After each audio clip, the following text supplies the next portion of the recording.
Good evening, everyone. Hello. Hello, hello. Hi. Welcome to Bexley Public Library. Thank you all so much for coming out. My name is Leanne. I used to work here. I don't anymore. Now I'm Grace's publicist. Look at that. So thank you for joining us this evening for Grace's talk with Dan about censorship. I don't know exactly what the program was called, but that's what we're going to talk about tonight. Dan Gearino is a writer and reporter in Columbus, Ohio. Since 2018, he has covered the business of clean energy and the Midwest for Inside Climate News. From 2008 to 2018, he wrote on the business desk for the Columbus Dispatch. By night, he writes about comics. He is the author of the 2017 book Comic Shop and is a board member for Cartoon Crossroads Columbus, a nonprofit arts organization that puts on an annual festival celebrating comics and the cartoon arts. He lives in Columbus, Ohio, with his much better half and their 2 daughters. Thank you, Dan, so much for being here. Grace Ellis is a New York Times bestselling GLAAD Media Award-winning author and scriptwriter. Born and raised in Ohio, she studied theater and journalism at The Ohio State University. I did not go to The Ohio State University. Yes. Yes, she did not graduate. Okay. Because she was too busy publishing her first graphic novel, which is the much-lauded LUMBERJANES. That's true, actually. I did not graduate because of LUMBERJANES. There you go. The long-running graphic novel Moonstruck, and then several pieces for DC Comics. Her latest book, Flung Out of Space, inspired by the indecent adventures of Patricia Highsmith, please hold it up, was a New York Times notable book of 2022 and won the 2023 Eisner Award for Best Reality-Based Work. In 2022, Grace was given an Ohio Individual Excellence Award in playwriting for Holding It Together, a site-specific play for high schools. Her next DC book, Diana and the Hero's Journey, hold that up, is out actually next week, yeah, but you can purchase it tonight, an entire week early, with Gib from Laughing Ogre Comics in the back. Nice, Gib. Yes, thank you, Gib. In 2023, she wrote the play Explicit Content for Teens about the fallout of a play's censorship in a public high school. Grace lives in Columbus, Ohio, where she can be found eating ice cream or petting a cat. Thank you so much. So eating ice cream? Eating ice cream and petting a cat, that sounds great. Yeah. I want to do both of those things. It's a good place. Columbus is a great place to do those things. Yeah. You know?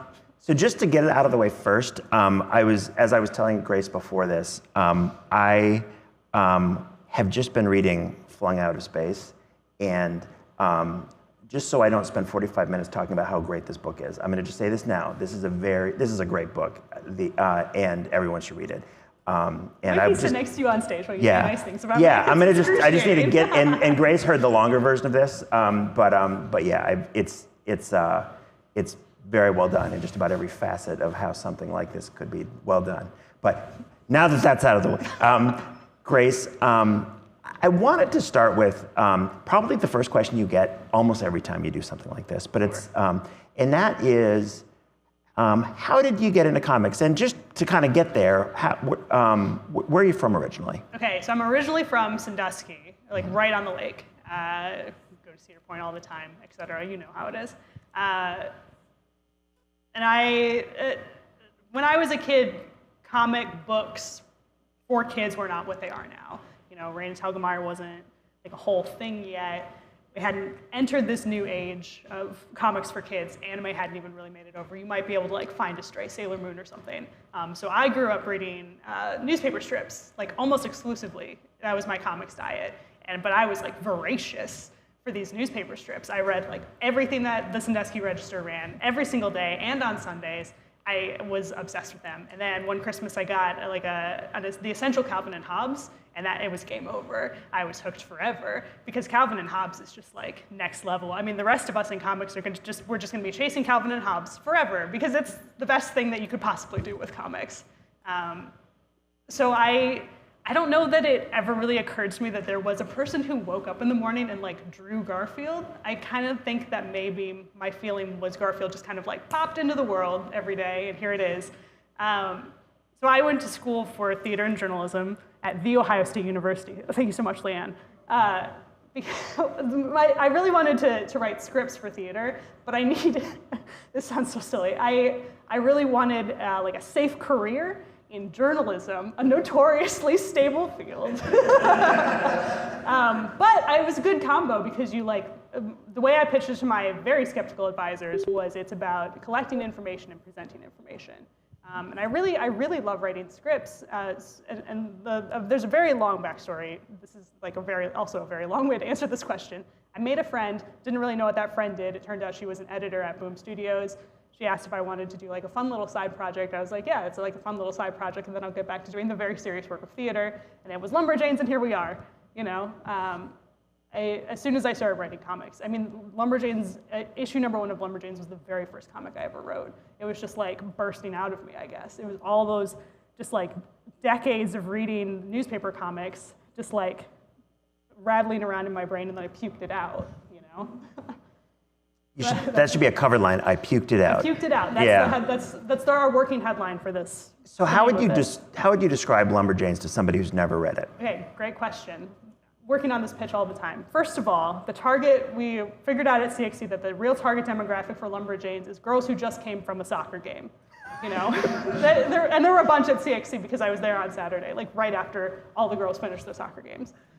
So it's Monster Fighting Girl Scouts is like the briefest.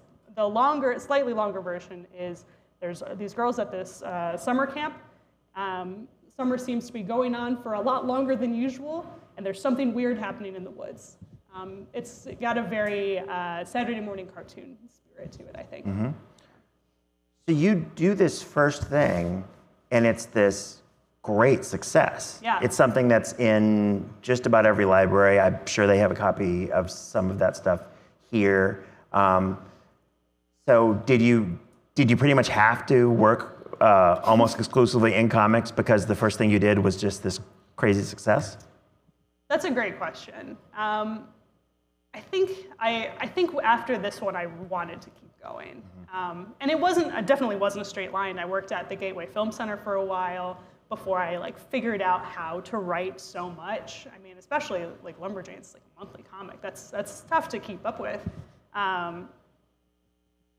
Yeah, I feel like I was drawn to comics, as they say. You know, I wanted to keep going in comics, and to the point where I was like, my heart will always belong to theater first, and I say that knowing that this is a room full of comics people, but I think that I'm poly with comics now. Mm-hmm. You know,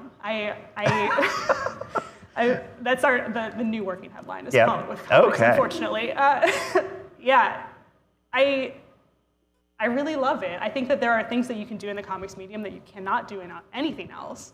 And it just is such a lush landscape for storytelling. The community around comics is really, it's unlike anything else. I mean, I've done some TV work and it's very hostile. I find that it's pretty hostile. I think famously it's pretty hostile. Mm-hmm. Theater is really snobby. And I think that everyone working in theater will tell you that it's a very snobby industry. But comics is just, I think because it's spent so long seen as this crappy low-level medium, everyone is just really friendly and happy to be there. Mm-hmm. And that's kind of how I feel in all of my work, is I just am happy to be there and I want to be around other people that are mm-hmm. happy to be there.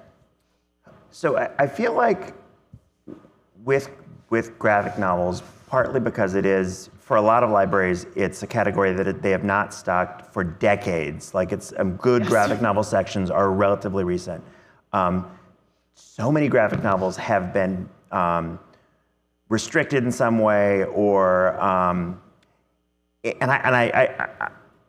this must have happened for a bunch of books that you've written. But I'm wondering, what was the first book you've written where this was a significant thing, where you were hearing kind of multiple reports of it running into problems in terms of not being accessible in places because of people who wanted to take it off the shelves? Okay, so there are two kind of tracks here. So Lumberjanes I would consider it a pretty middle grade book. The target audience is middle schoolers, pretty much. Immediately, Boom labeled it as a teen book because there was an implied gay relationship. I mean, this was 10 years ago. It was a smart strategic move for them. So now, 10 years later, even though it's just an implied, in the early volumes, it's just an implied gay relationship, it's still labeled as a teen book. And that means that a lot of middle schoolers will not have like natural access to it because it's like graded above where it actually is. Which I don't know, is that censorship? It's like a kind of censorship. It's like removing from the people who should be accessing it. The other, yes. Okay. Okay. Oh God, no, I can't move it to the other side of my shirt, and I got it. Okay, is that better? Oh, I don't know. Okay. The thing that made me like, I always cared about censorship in banned books, but the thing where it really started to affect me was, I just looked, it was 2021, and this state representative from Texas put together a list of 850 books to investigate. And Moonstruck Volume 1 and Volume 2 were on that list. And it's not, listen, when it's like one school board or something, that's one thing. It's terrible, and you don't want that. I absolutely don't want any of my books to be challenged at all. However, this is like the state of Texas is investigating this book, and my name specifically is now on a list. I don't like that. So I think that's where I started like becoming very passionate about this and started to like really do a lot of very heavy reading.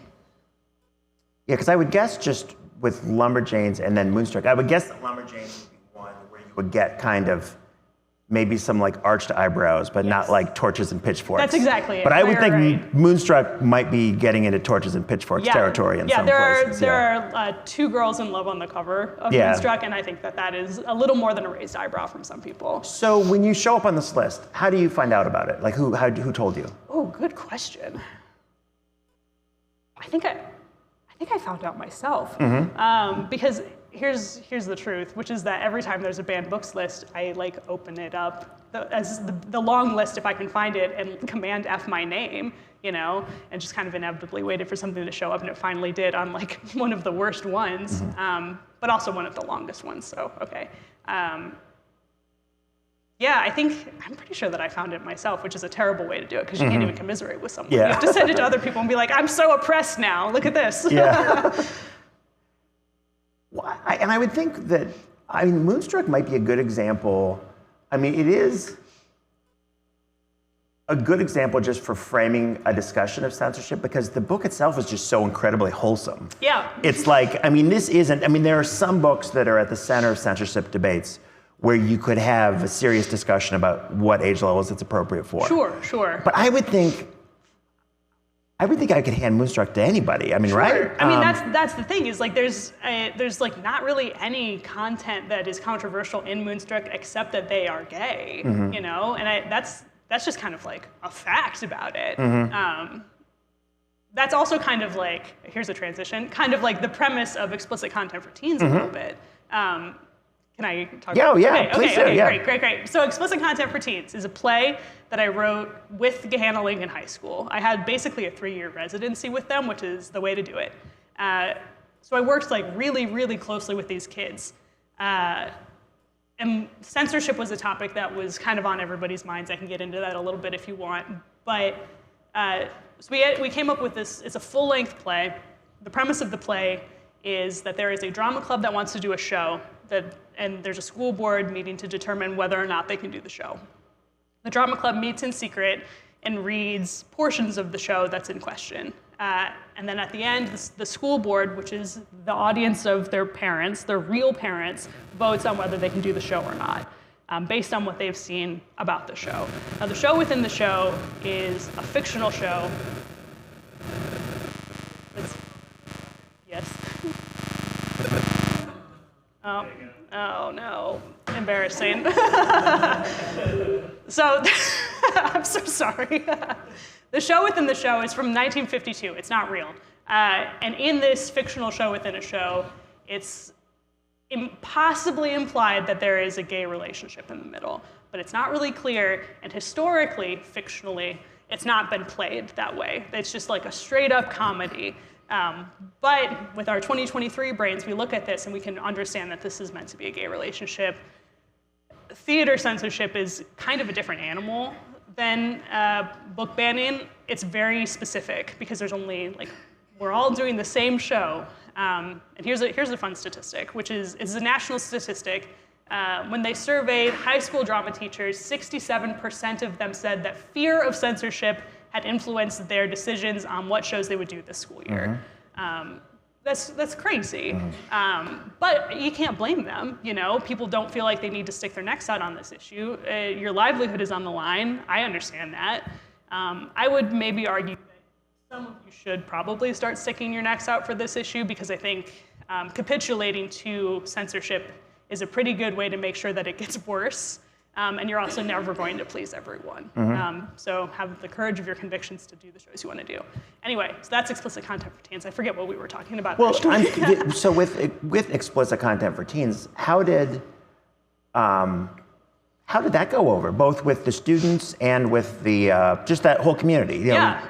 Okay. The students freaking loved it, because the premise is basically like, what are your opinions? We will present your opinions to your parents in a way that kind of like anonymizes them a little bit. So you can say what you want to say to them without the scary part of like sitting down and talking to them. They have so many opinions.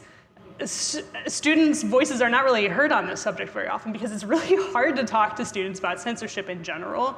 How do you talk to a kid about something that they're not supposed to know about, you know? But man, they just like are not taking it lying down, you know? I think that was one of the main things that I learned doing the show, was that censorship just like straight up doesn't work. If you tell a kid that they can't do something, most of them will find a way to do it, which is not how I was at all as a kid. I was such a goody two-shoes, and I didn't realize like how good of a kid that I was. I mean, my parents said you can't read Harry Potter, and I said, okay, I won't read Harry Potter, and then I didn't until I was an adult, you know? You missed out. I did. I missed out on the cultural moment was happening, and I missed the whole thing. That's okay. I watched it eventually, so it's fine. Yeah. But it was really, really interesting hearing what they had to say about it. And Gahanna is such a particular community too, because it's pretty blue, but it's touching some very red areas. So it was a pretty diverse like group of opinions that were in that room. I mean, there were definitely some pretty conservative kids in there. Sometimes they would speak up in class when we had these discussions. Sometimes they would come up to me after class and be like, can we talk? And we would talk. I was recording the whole time. They knew that I was recording, and a lot of the things that they said are verbatim in the show. Some of the funniest moments in the show are things that they say verbatim. You're such a good writer. Oh, thank you, thank you. I will take full credit for them. Thank you so much, these hilarious children. So the kids really loved it. The parents also really loved it. This is so terrible, there were school board members at the show. They were not told in advance what the show was about, I learned. They knew the title of the show, and they said to themselves, oh, we should probably go to that. Explicit content for teens is happening at our school.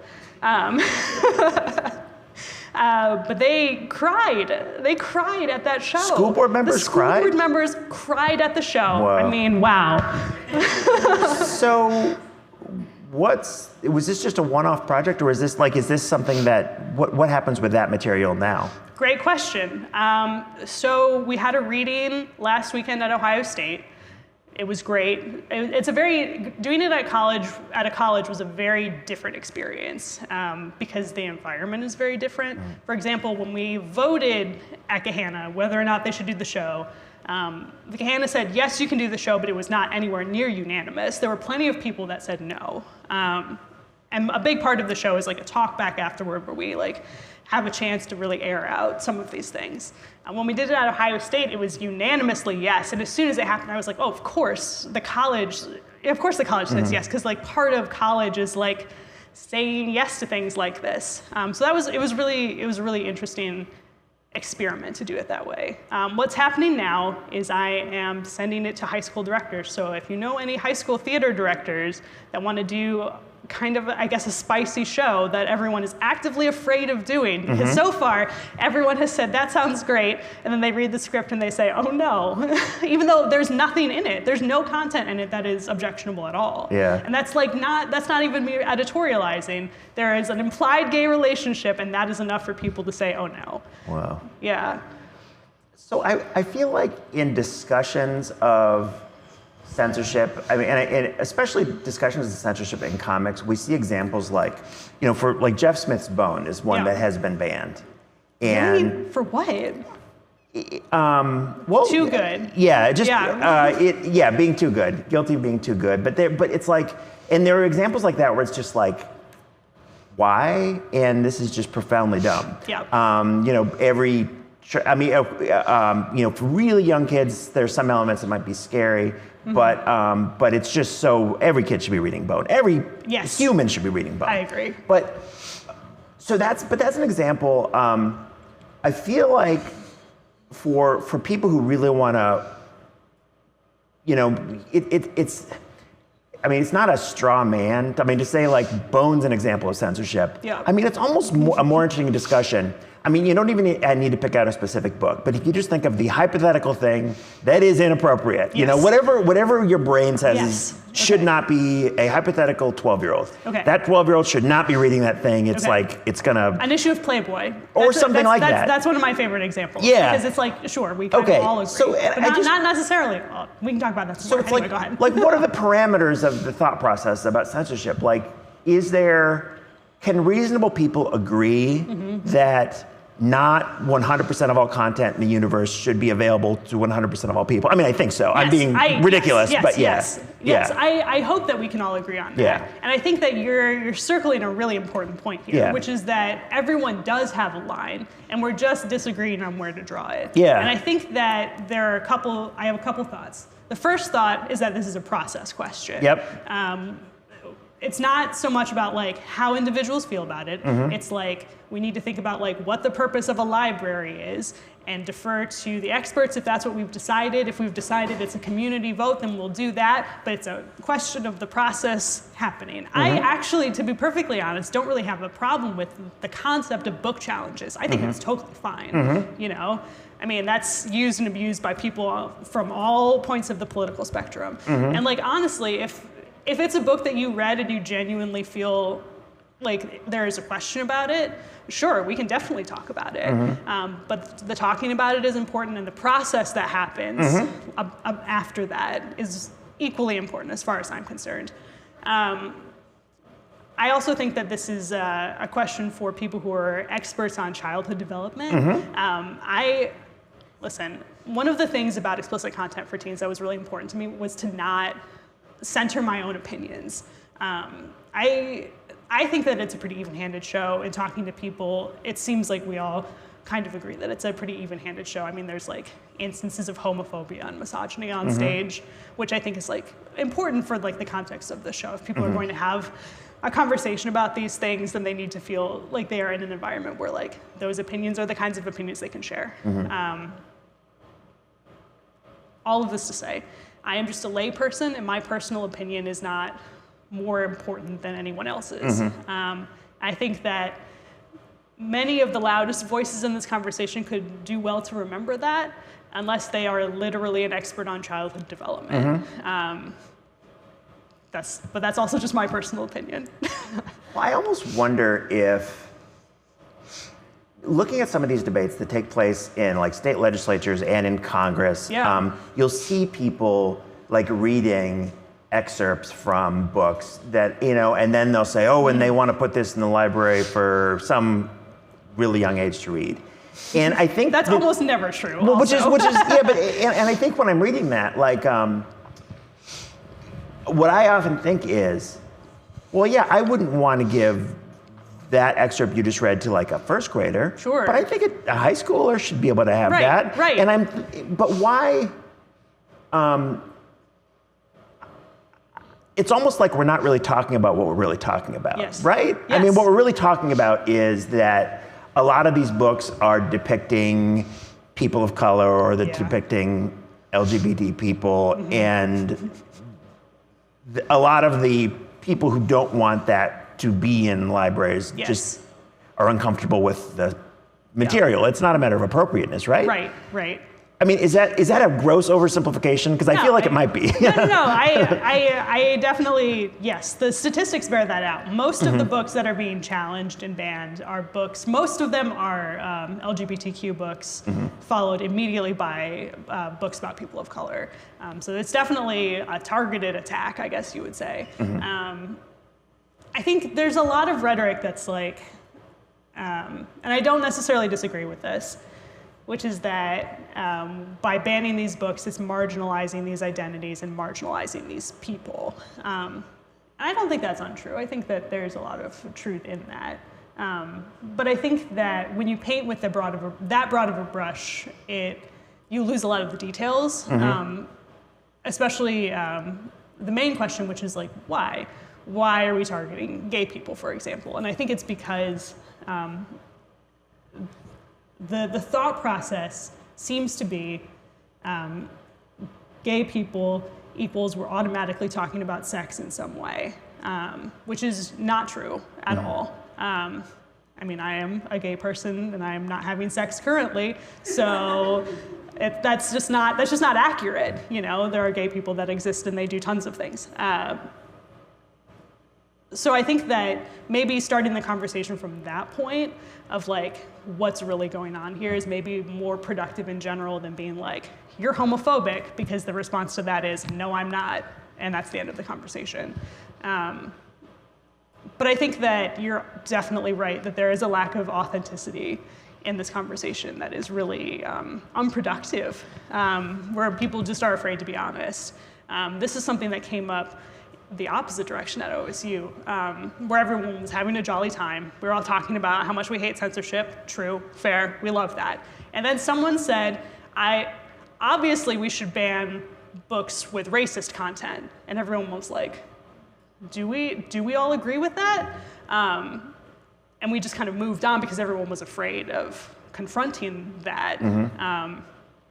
And I definitely like don't necessarily want to weigh in on this now because it's hard to talk about these things in a way that is like fully honest, you know?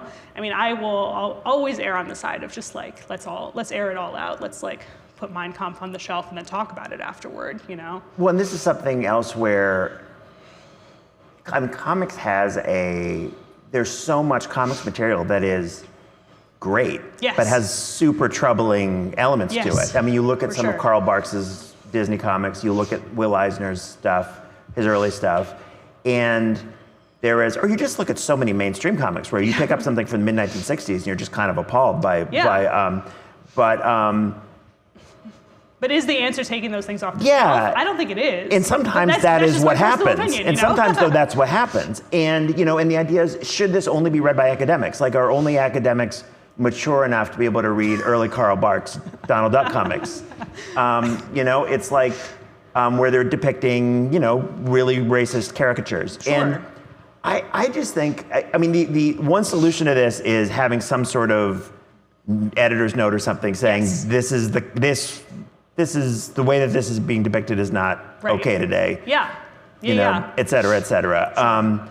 But I don't think if I had read some of this stuff when I was really, really young, I guess I don't know. I mean, if I didn't see it with context, maybe I would have just not known that this was something that was, but there's so many things when we're growing up that are not okay that we don't realize are not okay because we just don't have the context. And then you know? you look back as an adult and you're like, oh God, no.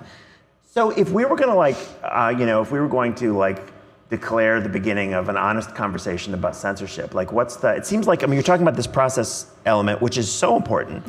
But I mean, I think almost asking people to talk about what we're really talking about, that could get kind of dicey. But like, so what's the process? Okay, so let's say I'm a high school. It's a high school library. I'm a high schooler and I want to read Moonstruck, but my school board, they think they don't like this. They don't like heartwarming stories about baristas who are affectionate with one another. Terrible. Yeah, in a non-explicit way. Get him out of here. Yeah. So what should happen with something like that? Okay. So if you're a student, you're kind of up shit's creek a little here. Yeah. There's not a ton you can do. I would recommend that you talk to your school board. Give one of those classic school board speeches. There are tons of them available. You can steal as many of those ideas as you want from other people because nobody knows. So that would be my first recommendation is like, use your voice. If this is something you're really passionate about, then the best thing you can do is tell people that you're passionate about it. I would also recommend starting some kind of a book club. Just because it's not in the school library doesn't mean it's not in the public library, for example. When we are talking about banning books right now, it's usually in the context of a library. It's almost never in the context of you cannot get it anywhere, which is, I think, an important distinction. There are a handful of books that are just like outright banned. You can't get them on Amazon, or like historically, like the government, not the American government, but like some like European government has like banned something for whatever reason. That's not what we're talking about. That's kind of like the next step beyond this, and I think it's important. That makes it important for us to like stop it right now. If your school is going to ban a book, finding a way to read it among other students, to get parents to actually read it, because that's the other thing, is like the people who are perpetrating these book challenges, by and large, have not read these books.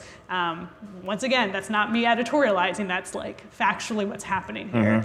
There are websites that are just like list off books that are easy to challenge. I've looked at them, they're nuts, you know? They like, oh my God. They have like PDFs that you can look at that have like page numbers and out of context snippets that are objectionable for you to read at school board meetings. It's crazy. And it has like, God, at this point, probably hundreds of books. They literally are just sitting down, reading these books and like making little notes about all the dirty parts. So I guess you're welcome. Yeah, it's like it's a weird thing. So honestly, like starting a banned book club in general is a good idea. Could it be that these local efforts, like especially on the school district level, are actually increasing youth readership of these books? I hope so. Don't you think? I mean, it's got to. You're playing into this like defiant personality trait that a lot of teenagers have. And these books are really easy to get. I mean, we're talking about books that are bestsellers. We're talking about like Mouse. Oh my God, there are so many copies of Mouse out there. You know. I know. Yeah, I would think that. I mean, have you seen any evidence that like attempts to censor? I mean, you haven't had. Correct me if I'm wrong. You haven't had like a super like happening in 100 different places kind of cancel. No. Because I think that would actually boost sales substantially and boost readership substantially, right? Well, yes, but it has to be at that level. Yeah. Usually it's like, my fear is that my book is getting banned somewhere and I'm never gonna hear about it. Yeah. You know? And it's tough because I imagine like, you're a student at a school and your book gets banned. Like, do you reach out to the author? Do you not? It's not really about them, but like, what if you could help? Also, I'm a teenager and I'm afraid of talking to an adult, you know? So yeah, I don't really know. I feel like, and maybe a lot of times when I see these debates, you know, a question I ask is like, are there reasonable people here? Or and that's a good I mean, because if the answer is no, then it's just a different. But it's like shouting. But if there are reasonable people who have legitimate concerns about some material being inappropriate for some ages, then that could be the beginning of a useful conversation. Yeah, where we're talking about like our values as a community, which is like honestly a really useful conversation to have. Where do we stand? What are the things that we care about? What are the stories that we are like interested in investing in as a community? That actually is a conversation we should all be having all the time, I think. You know? What are our basic values? There should be like some sort of method to assess the seriousness of a critic, just so then you just know without to waste your time. Are you just here to like the midichlorian score for or something for my God. Wow, that was the nerdiest thing anyone's going to say on this stage. I'm sorry. No, I liked it. Are you kidding me? Okay. So we have some time for questions from the audience. So if you have a question, and I will repeat or actually, do we have a mic? Okay. Look at that. Yeah. You sort of touched on this, but thinking about the current sort of zeitgeist around trauma and trigger warnings, how do you think that plays in? Coming more from a protective perspective. That's a really good question. I don't know is the answer. It's something that I feel like my opinion changes on all the time. I think my general feeling is that more information is better. There's no reason to not tell someone that there's something that is potentially triggering in there. I think that there is a useful limit to that. I also know that the studies have kind of shown that it's not that useful ultimately. It's not good at preventing PTSD, for example. Most people who encounter something that's a possible trigger will read it anyway. But I guess knowing that, it's more of a like you can prepare for it. So my answer is I don't know. I wish I had a better answer. What do you think? I'm a reporter by day, and it's like so many things and I write about climate change and energy, so I feel like a lot of stuff I deal with on a daily basis is super triggering, and I find that excessive trigger warnings, especially in an online setting, can almost be almost verge on parody. Yes, for sure. And it's just kind of like, I don't know a solution, because there is at times you just stumble into things you really didn't want to see or really didn't want to read. Right. I guess I don't have an answer here. I know. Yeah. I think that in general there is like a level of mental toughness that is just kind of required to get through the world. Yeah. But I definitely am empathetic to this, yes, this as a concept. So you brought up a great point, which is that you are a journalist who covers clean energy. Have you experienced censorship in your field? No. It seems like it's pretty controversial, though. That's good, but I'm a little surprised. I write for a nonprofit news outlet, and we have I write for Inside Climate News, and we have partnerships with a bunch of other news organizations where, if there's an organization that might be choosing not to work with us, we wouldn't ever know that. Yeah. But yeah, it is climate change. A lot of the kind of stuff, the super kind of inflammatory stuff on climate change is not really, where I'm more in the kind of nerdy corner where people aren't really throwing bombs at each other as much. There is a little bit of bomb throwing, but you get that anywhere. Yeah.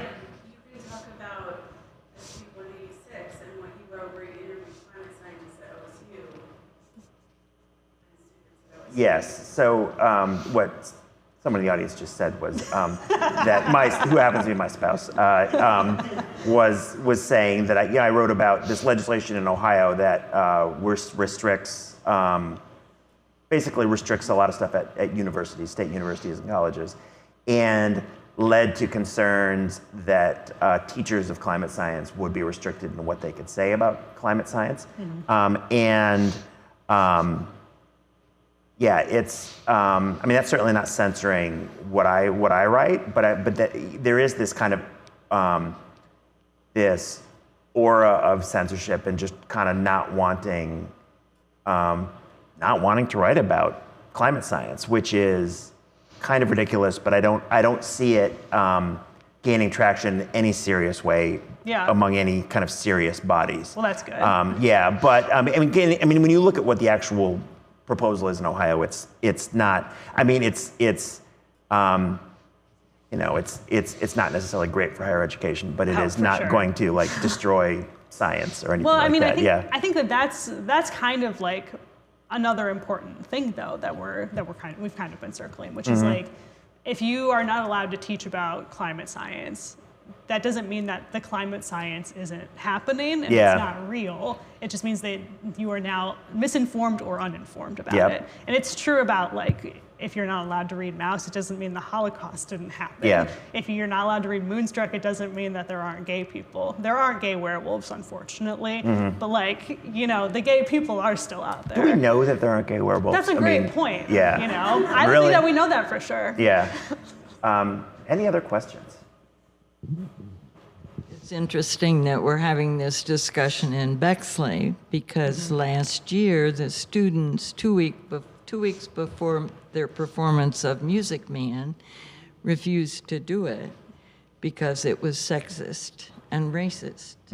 I'm so glad that you brought this up. Continue. Yes. Well, it's a sort of a problem because they've Yes. shot themselves in the foot because they can't find anything to do this year yet. And are they too sensitive? Are they, we kept saying, but that's the way things were. They're Sure. not that way now, but Yeah. well, we don't want the kids to think that's the way they should be. Well, okay, so this is the full context for what happened. So Bexley was going to do The Music Man. The Music Man, a very classic musical, one of the greats. There are a lot of educational reasons you would do Music Man because it's one of the greats. So what happens in The Music Man is Harold Hill comes to town to sell the town a band. He's a phony. And in one song, he plays on racist stereotypes and basically says that if your kids don't find something to do after school, they're going to start hanging out with black people. It's subtextual, but it's like jazz. Yeah, they're gonna go to the jazz club. He says, "In the arms of the jungle." It's rough. It is rough. I'm not making excuses for it. I do think that there is probably I have some really strong feelings about The Music Man. I think that I'm so sorry. Now you've really unlocked this. I think that there's probably a really good way to do The Music Man where it's like Harold Hill comes to town and he's like a Trump-like figure, and it's like he feels like he's like this really cool guy, but he's not. And we, the audience, see that he's not. And I would love to see that production. That's a really heavy lift for a high school when there hasn't already been a major professional production like that. The revival that just happened with Hugh Jackman took that line out, but the rights for that weren't available, which was part of the problem. So instead of wrestling with this question, Bexley said, no, we're just not gonna do it. But it was the kids. The kids said, no, we can't do it. So they didn't do it. And I think that it comes back to process. I think that these questions should have been brought up earlier. I think they should have done it and maybe had some kind of a talk back, talked through why it's in there and what it means that it's in there. But I don't think that you can throw out the whole show because of it. I think that there is a lot of value in it, regardless. See, you should write this version of The Music Man. I have a folder on my computer called The Totally Normal Production of The Music Man that's about this, but it kind of metastasized into explicit content, so it would be redundant to do that as well. It totally metastasized into explicit content. Yeah. What can you do? Yeah. Any other questions?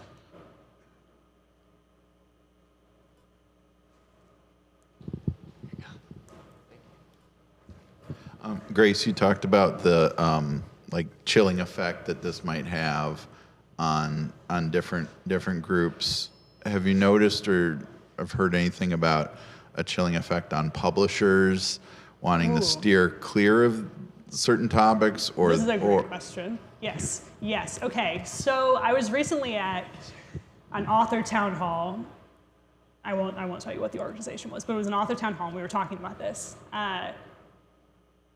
And somebody asked, is all of this talk about censorship, is fear of censorship affecting what you write? And I was like, of course it's not. That's so ridiculous. Everyone else said yes. Everyone was like, yes, I am terrified. I don't want to be a part of this. I would like to be excluded from this narrative, That is mind-boggling to me. So on the author level, definitely yes. The publisher level, I would say also yes. So here's some stuff about Flung Out of Space. Flung Out of Space is a book about Patricia Highsmith. She's a very famous writer. She's a very important writer.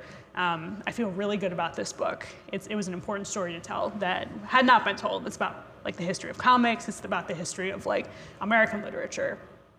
Patricia Highsmith was a really crappy person, and sometimes in a fun way, where it's oh, you a womanizer, that's so fun. And then sometimes it's oh, you were a major anti-Semite, and that is not fun, and we don't like that.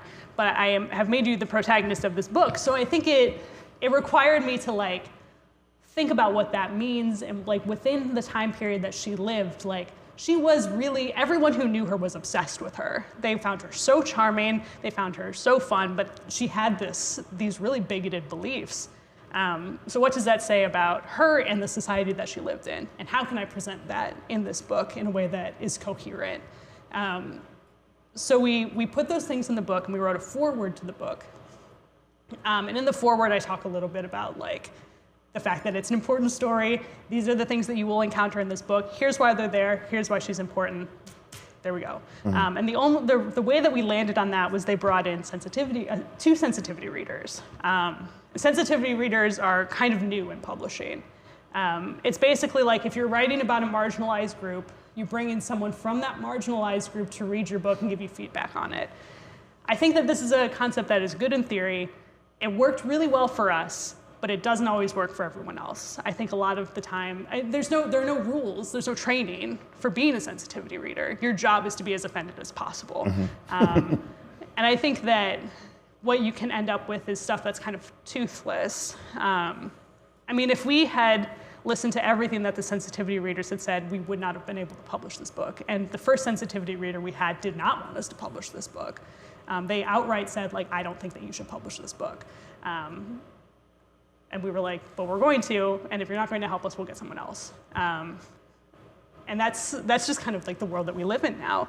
Well, we landed on a book that I feel very, very confident in. I feel the second sensitivity reader we had was very helpful. I read a lot of books. I became very, very educated on this subject and like the history of Jewish oppression and how it shows itself in society.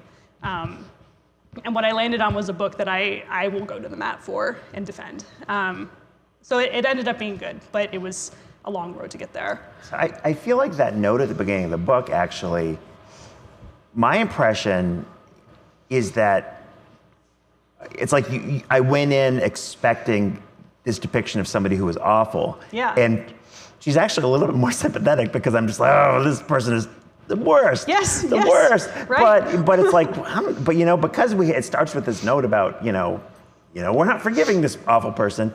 It's like it almost makes me kind of root for her a little bit more. I don't know if it's almost, but yeah, it is interesting in that. So I'm not coming into the narrative cold. I'm coming in thinking, yeah, I know this character is supposed to be nasty. The very first thing that you learn in that author's note is that she's dead, so you can feel any kind of way you want about it. You know? Yeah. And I just use the word nasty, so do I owe a royalty to Donald Trump for talking about that? But yeah, I found the depiction of Patricia Highsmith really seemed really nuanced and just complicated. Yeah, I want that is the impression that I want you to have coming away with it. Yep. Away from that book. She was complicated, like all humans. Mm-hmm. I think we have time for one more question. We have one online if nobody has one. Okay. So often these stories are depicted in the media. They center the adults with the teachers, librarians, and parents. Mm-hmm. Can you talk about your decision to center the students in your play? Sure. Does it say who asked this question? It does, yeah. It's Zach at home. Oh, yes. Yeah. Okay, perfect. I was going to say that's a very good question. Yeah. So explicit content. We're censoring the opinions of these kids. The decision basically happened because I had access to these kids and their opinions were crazy. But I thought it was really important to take those opinions and make it the most important thing that was happening on stage. When you're planning a play, I basically think of it as planning an evening. You're just planning an event. So I wanted, there's an adult character in explicit content, and that adult character is mostly administrative. She's very condescending to the kids. But our interactions with her are such that like, she just her condescension further highlights how smart these kids are, mm-hmm. because we see that like they don't deserve this kind of condescension and that their opinions are valuable. They also say right at the top that they don't get to vote, and that their opinions ultimately feels like meaningless to them, but it also feels important that they have opinions, because this is their future that they're talking about. And I felt like that was important to remind the audience as well, that like all of this talk, it's great. It's going to come down to a yes or no between like whether or not you're going to censor something. And if you say yes, we're going to censor it, the future will be changed for someone who's not you, for these kids. And the way that the future will be changed is they will find a secret way to read this book. You know, so that was basically how thank you, Zach. That was how I landed on making it about the kids, because like, that's so interesting. That's way more interesting than just me standing on stage giving my opinion. As fun as this was, I wish it were a play. Yeah. All right. Thank you very much. This conversation was really great. Was there anything else anybody had to add? One last question. All right. If there's some, oh, sorry.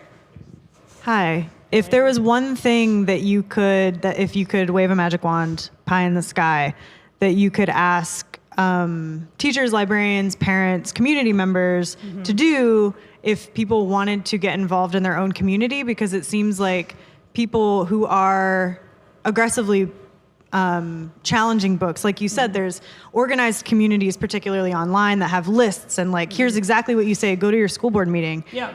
It doesn't seem like to me that there are people who are as organized to get together and go and challenge the challenge. Yeah. So like when a book gets banned, like LUMBERJANES or whatever, Right. what can I do as just a private citizen? I don't have children, so I'm not like Right. on the school board website or whatever. Yeah. So are there organizations? What do you suggest? Like if you have anything. Great question. Okay, so 2 organizations I want to shout out.